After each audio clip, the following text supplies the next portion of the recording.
This is Dolynny TV, ladies and gentlemen. Welcome back to another edition, a good afternoon edition of some Edmonton Oilers talk. You know, she's been a busy day once again in Oilers land. It tends to be that way when I work some overtime every single day. So that's good. That's good news. You know what? I'm getting overtime. The Oilers getting a whole bunch of news out there. That means when I get home in the evening, we've got lots to discuss. I've got lots to do. And of course, I get to catch up on all the Oilers goodies from the day. That said, the Oilers baddie from the day, I guess you could say. That would be a better term for it. Not a goodie, a baddie. Oscar Klefbom out with an injury, and yeah, it's that good old shoulder for Klefbom once again acting up on him. And let me just go backwards, and backwards here because Oscar Klefbom will be out of action for 2 to 3 weeks with a shoulder injury. So, ladies and gentlemen, what I need to get you is what that kind of tallies on, of course, the Edmonton Oilers season calendar, because that's where the whole discussion begins, as we're a week out, literally 7 days away from the trade deadline coming in and closing off, right? So, we got Boston tomorrow. So 1 week takes us to Anaheim on the road, right ahead of a back-to-back with Vegas and Anaheim there. And then the next week takes you to Dallas, so that would be when you start seeing the earliest return for Klefbom. And then you're probably looking your latest return for Klefbom somewhere in the neighborhood of Winnipeg on March 11th or New York on March 13th. My goodness.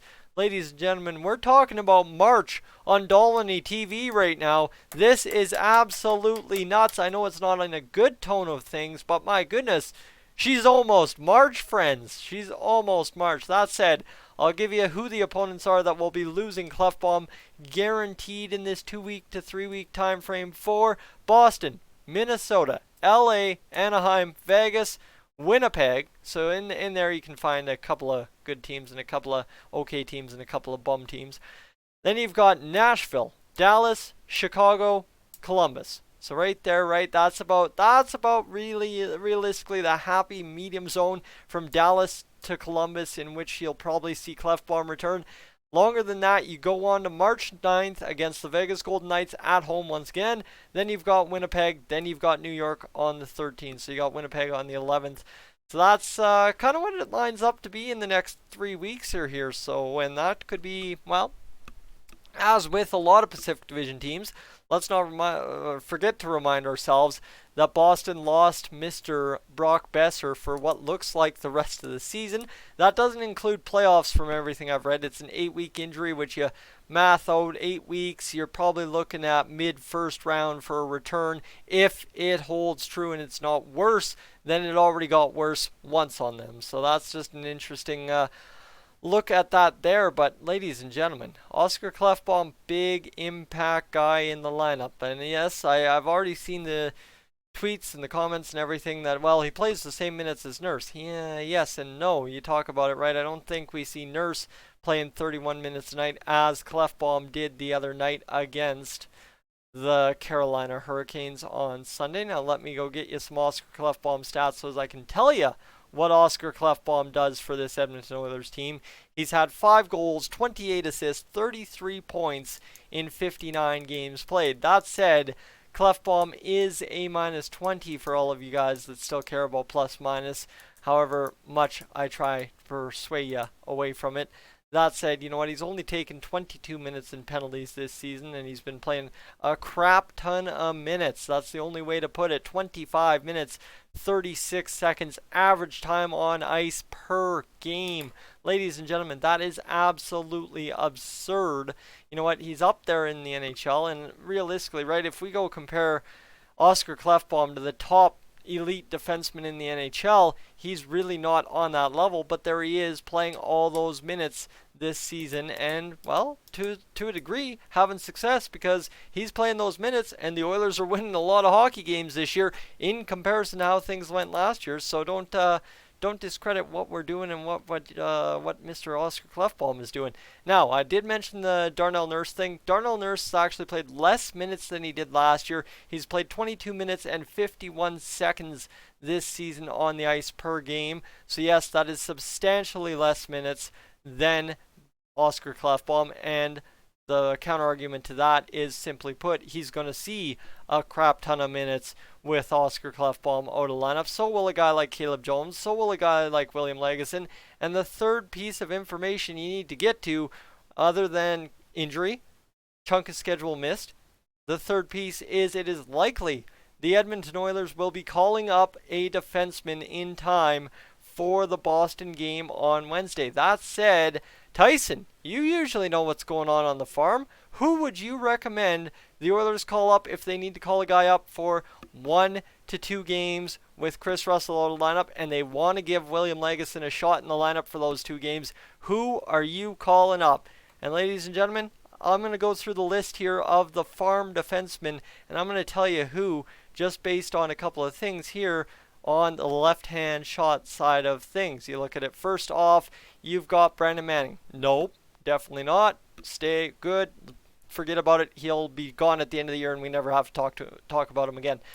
Joel Pearson, yes, absolutely. Joel Pearson is a name that needs to get consideration and should get consideration. But if you're looking to fill that left-hand D gap, probably not. That said, William Lagesson fills that, and sure enough, you can have a right-hand shot defenseman as your 7th defenseman. No worries about that. I'd actually prefer that because you've got Bear, Larson, and Benning, and right, that's if anyone else is going to go down, it's going to be one of those 3 guys, and we can't afford that. So you know what, Joel Pearson, definitely a guy that needs to get credit. Evan Bouchard, guys, this is not a time, right? It's similar to trading to solidify the Oilers defense at this point. It's a panic move, right? It's awkward. It just doesn't work, right? And I've already made my thoughts known. If you've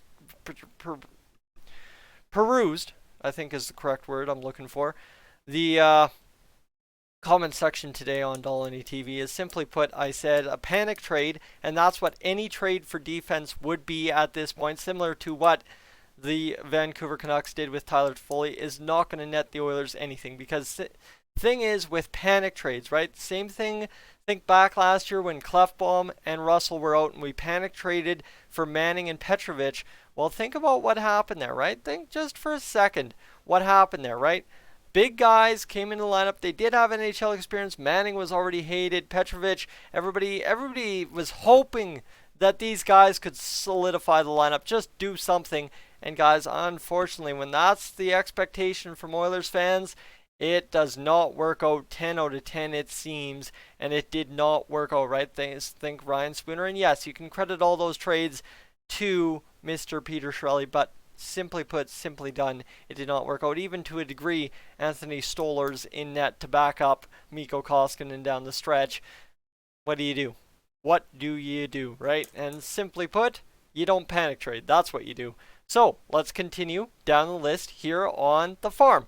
Dmitry Samorukov, similar to Bouchard, he's 20 years old. I don't think you go that route. He's a left-hand D, but again, Samorukov is literally first-year pro, has no prior pro history, so we wanted to make sure we get him going right.